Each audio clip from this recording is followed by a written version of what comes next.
కీటాక్స్ చెప్పిందే పవన్ నిజం చేశారా? అదేంటి తమ్మునేలు అలా పెట్టారు? కీటాక్స్ ఏం చెప్పింది, పవన్ కళ్యాణ్ ఏం నిజం చేశారు? ఒక్క పవన్ విషయంలోనే కాదు, రాజకీయం విషయంలో అయినా, అభివృద్ధి వ్యూహాల విషయంలో అయినా, ఏ లీడర్ ఏం మాట్లాడతారు అని అనలైజ్ చేసే విషయంలో అయినా కానీ కీటాక్స్ ఎంత పర్టికులర్ గా ప్రిసైజ్ గా ఉండటం అంటారే, అంటే పిన్ పాయింటెడ్ గా గురి తప్పకుండా అలా ఎలా నిలబడుతోందో కీటాక్స్ చెప్పింది నిజమని ఎలా రుజువవుతోందో చెప్పడానికి నేను ఒక 3 ఎగ్జాంపుల్స్ చెప్తా. ఇందులో ఒకటి ఖచ్చితంగా పవన్ కళ్యాణ్ కి సంబంధించింది, మిగతా 2 రాజకీయ వ్యూహాల విషయంలో కీటాక్స్ ఎంత పర్ఫెక్ట్ గా క్లారిటీతో అనలైజ్ చేస్తుంది అని చూపిస్తుంది. ఇంకొకటి జాతీయ రాజకీయాలైన, ఆర్థిక వైఫల్యాలైన, లీడర్షిప్ అసలు ఉద్దేశాలు ఏంటి, వ్యూహాలు ఎలా ఉంటాయి అనే విషయంలో అయినా కానీ కీటాక్స్ చెప్పిన ప్రతి మాట ఎలాగా నిజమని రుజువవుతా ఉంది అని ఆధారాలు, వాస్తవాలు పక్క పక్కన పెట్టి చూపించబోతున్న వీడియో ఇది. కీటాక్స్ గొప్పతనం గురించి చెప్పడానికో, నేనేదో నోస్ట్రాడామస్ అన్నట్టుగా పబ్లిసిటీ చేసుకోవడానికో సంబంధించిన విషయం కాదు ఇది. నిబద్ధతే కొలబద్ద అన్నట్టుగా నిలబడితే, నిజాయితీగా వాస్తవాలను అనలైజ్ చేస్తే ఎలా ఉంటాయి ఫలితాలు అని చెప్పడం మాత్రమే ఇక్కడ ఉద్దేశం. ఈ వీడియో చివరి వరకు చూడండి. చూసిన తర్వాత మీ అభిప్రాయాన్ని ఖచ్చితంగా షేర్ చేయండి. ఎందుకంటే మీడియాలో, జర్నలిజంలో వాస్తవాలు, నిజాయితీ అన్నిటికీ మించి సబ్జెక్ట్ ఓరియంటెడ్ ఆర్గ్యుమెంట్ అనేది కనుమరుగైపోతున్న టైంలో మీ సపోర్ట్ కీటాక్స్ లాంటి ప్లాట్ఫామ్స్ కి అత్యవసరం. అందుకోసమే ఇంత రిక్వెస్టింగ్ గా చెప్తూ ఉన్నా, మీరు వాస్తవాలు చూసిన తర్వాత మీ ఒపీనియన్ ని షేర్ చేయడం మర్చిపోకండి. మనం డిస్కస్ చేద్దాం.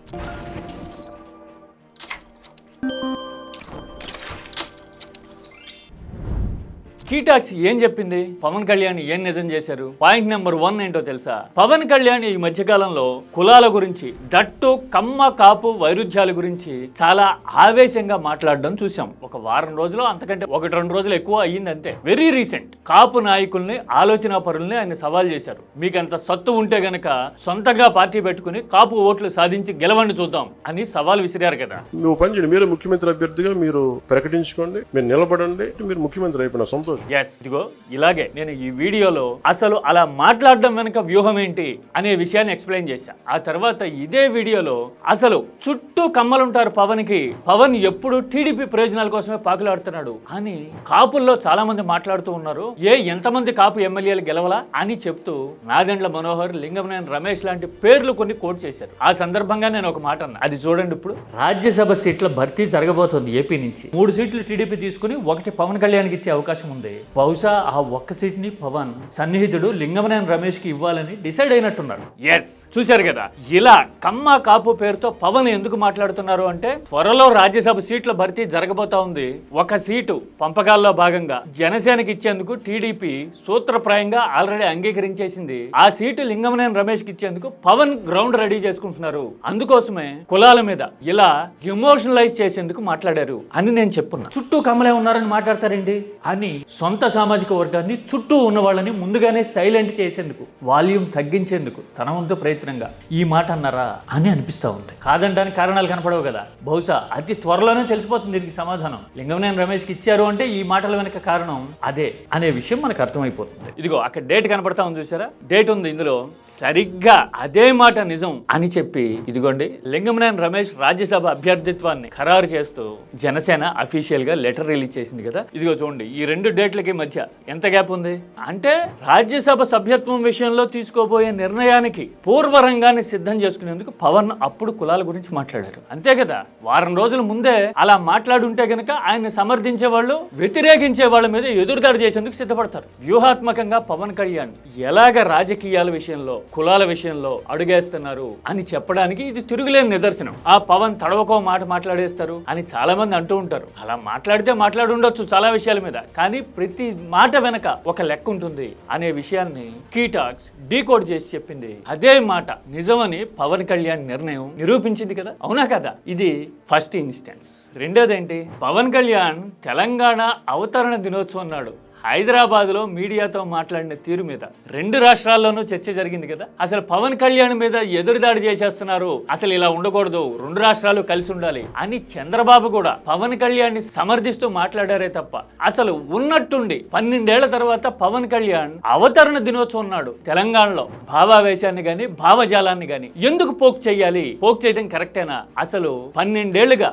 ఏం రిలవెన్స్ ఉందని ఆయన మాట్లాడారు అనే లాజిక్ కి ఏమాత్రం స్కోప్ లేకుండా చంద్రబాబు కూడా పవన్ కళ్యాణ్ని సమర్థించడం చూసేశాం కదా. ఆ విషయంలో నేను పవన్ మాట్లాడినప్పుడు ఒక వీడియో చేస్తున్నా. ఆయన బీజేపీకో మరొకరికో మద్దతుగా తిరగాలనుకుంటే తిరగొచ్చు, అందులో పెద్ద అభ్యంతరాలు ఏముంటాయి. ఆయన ప్రభావం ఏ పార్టీది అనేది అసెంబ్లీ ఎన్నికల్లో 8 సీట్లకు పోటీ చేసినప్పుడు 2023లో బలం ఎంతో తేలిపోయింది జనసేన బలం. ఆ తర్వాత రీసెంట్ గా జరిగిన లోకల్ బాడీ ఎలక్షన్స్ లో కూడా 230-240 ఓట్లు వచ్చినప్పుడు మరోసారి ప్రూవ్ అయింది కదా 2 ఏళ్ల తర్వాత కూడా. మరి ఇలాంటి పరిస్థితుల్లో ఆయన జనం మనోభావాలు గాని తెలంగాణ అస్తిత్వాన్ని అంతరంగాన్ని అర్థం చేసుకునే ప్రయత్నం చేయడానికి బదులు ఆరోపణలు చేయడము రాజకీయంగా చాలా వ్యూహాత్మకంగా వైఎస్ఆర్ లాంటి వాళ్ళ పేర్లు తీసుకురావడం గురించి నేను మాట్లాడాను. 2005 టైంలోనే ఏమో వైఎస్ఆర్ తనను అడ్డుకునేందుకు అసలు మంది మార్బలాన్ని అధికార యంత్రాంగాన్ని వాడేశారు అని పవన్ కళ్యాణ్ మాట్లాడితే నేను ఒక కామెంట్ చేశాను. వైఎస్ఆర్ 2005 అంటే జలయజ్ఞం గురించి బిజీలో ఉండుంటాడు. ముందు 45 ప్రాజెక్టులు ఏమో ప్రపోజ్ చేయడం, ఆ తర్వాత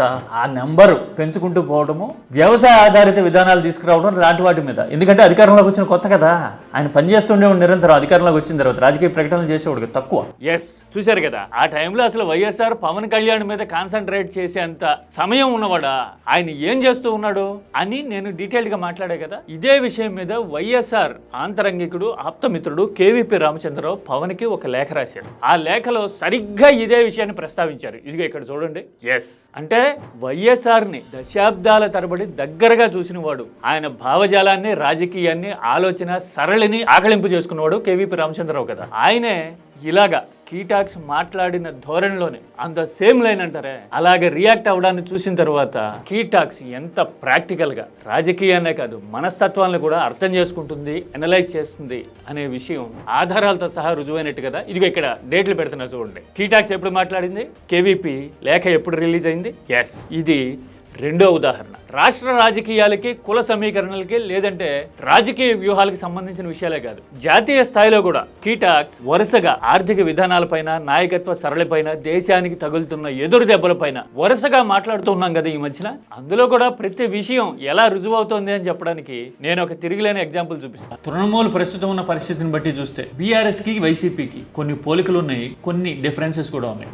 ఎస్, జగన్ ని కేసీఆర్ ని చూసి మమత నేర్చుకోవాలి అని ఒక వీడియో చేశా కదా. అందులో 2 ఉదాహరణలు చెప్పా. బీజేపీకి వ్యతిరేకంగా నిలబడే ఏ పార్టీ కూడా ఓడిపోతే గనక అయిపోయినట్టు కాదు, బతకడానికి యుద్ధం చేయాల్సి ఉంటుంది, సర్వైవల్ కోసం పోరాడాల్సి ఉంటుంది అని చెప్తూ జగన్ అండ్ కేసీఆర్ ఎందుకు రిలవెంట్, ఎందుకు జనబలం ఉన్న నాయకులు అంటే ఇక్కడే రుజువు అవుతుంది అని నేను మాట్లాడా. ముందు జగన్ గురించి ఏమన్నానో చూడండి. కోలుకోవడానికి ఎంత టైం పడుతుందో ఇలా పడితే అని అందరూ మాట్లాడుతూ ఉండగానే విత్ ఇన్ నో టైం, బహుశా ఫ్యూ వీక్స్ లోనే జగన్ నేతల ముందుకు వచ్చి అందరినీ ఒక చోటకి చేర్చి మళ్ళీ మనం రాబోతున్నాం, మళ్ళీ మనం వస్తాం, నిలబడతాం, జనాభిప్రాయాన్ని ఏకం చేయడంలో గానీ జగన్ సిగ్నిఫికెంట్ గా ఉన్నారు. ఇలాంటి పంధాన్ని ఇప్పుడు మమత స్టడీ చేయాలి అని చెప్పా కదా. ఇదే వీడియోలో ఇంకొక మాట కూడా అన్నా బీఆర్ఎస్ గురించి, కేసీఆర్ గురించి. బీఆర్ఎస్ నుంచి కూడా 10 మంది ఎమ్మెల్యేలు వెళ్ళిపోయారు, ఇంకా చాలా మంది వెళ్ళిపోతారు అని అంటే చాలా వ్యూహాత్మకంగా, న్యాయపరంగా పోరాడి బిగించి సవాల్ చేసి ప్రజాక్షేత్రంలోను కోర్టుల్లోను నిలబడి బలాన్ని, నెంబర్ని సాధ్యమైనంత వరకు కాపాడుకుంది కదా తృణమూల్ కాంగ్రెస్. ఇలాంటి పోరాటాల నుంచి ఐదర్ స్ఫూర్తిన్నా పొందాలా, ఎమ్మెల్యేలని చీల్చి బీఆర్ఎస్ ని తుడిచిపెట్టేందుకు కాంగ్రెస్ ఇక్కడ ప్రయత్నం చేస్తే వాటిని కేసీఆర్ అండ్ కేటీఆర్ తిప్పికొట్టిన తీరు ఒక కేస్ స్టడీ అని చెప్పున్నా కదా. అంటే ఓడిపోవడంతో అయిపోలా, పార్టీలో గెలిచి విపక్షంగా ఉన్నప్పుడు ఆ ఎమ్మెల్యేల్ని కాపాడుకోవడం కూడా కష్టతరమే బీజేపీ వ్యతిరేక పక్షాలకి అని చెప్తూ నేను కోట్ చేసిన ఈ ఎగ్జాంపుల్ మమత విషయంలో సరిగ్గా నిజమని రుజువైంది కదా. మమత పార్టీ చీలిపోయింది, ఎమ్మెల్యేలను కాపాడుకోవడం సవాల్ మమతకి, బీఆర్ఎస్ ను చూసి నేర్చుకోవాలి, తెలుసుకోవాలి అని కీటాక్స్ చెప్పిన వారం రోజుల్లోనే మమత పార్టీ చీలిపోయింది.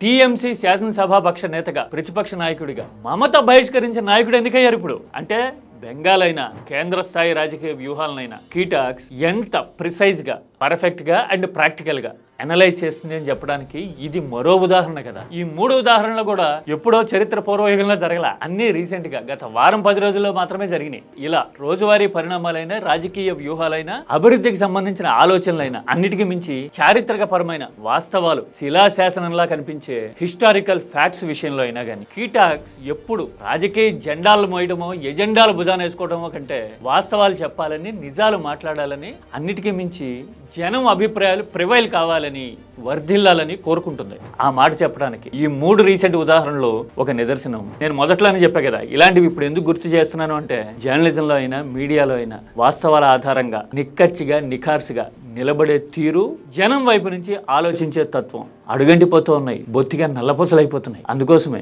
ఆలోచించగలిగిన వాళ్ళని, వాస్తవాలు చెప్పగలిగిన వాళ్ళని, అన్నిటికీ మించి ప్రాక్టికాలిటీ అండ్ అవగాహన ఉన్న వాళ్ళని, సిస్టమ్స్ పనితీరు, నాయకుల సైకాలజీని డీకోడ్ చేయగలిగిన వాళ్ళని సమర్థిస్తే గనక నిజాయితీ బతుకుతుంది, నిజాలు తలెత్తి నిలబడతాయి. అన్నిటికీ మించి సమాజానికి, భవిష్యత్తుకి మంచిది అని నా అభిప్రాయం. మీరైతే ఏమంటారు? ఖచ్చితంగా మీ ఒపీనియన్ని షేర్ చేయండి. మనం డీటెయిల్డ్గా మాట్లాడుకుందాం. ఎందుకంటే ఇది మీడియాకి సంబంధించిన విషయమో, కేవలం ఒక 5-10 నిమిషాల యూట్యూబ్ వీడియోకి సంబంధించిన విషయమో కాదు. ఇది మన రాజకీయాలకు సంబంధించిన విషయం, ఇది మన వ్యవస్థల పనితీరుకి సంబంధించిన విషయం. అన్నిటికీ మించి ఇది మన భవిష్యత్తుని డిసైడ్ చేసే ఫ్యాక్టర్లని పక్కాగా మీ కళ్ళ ముందు నిలబెట్టే విషయం. అర్థమైంది కదా?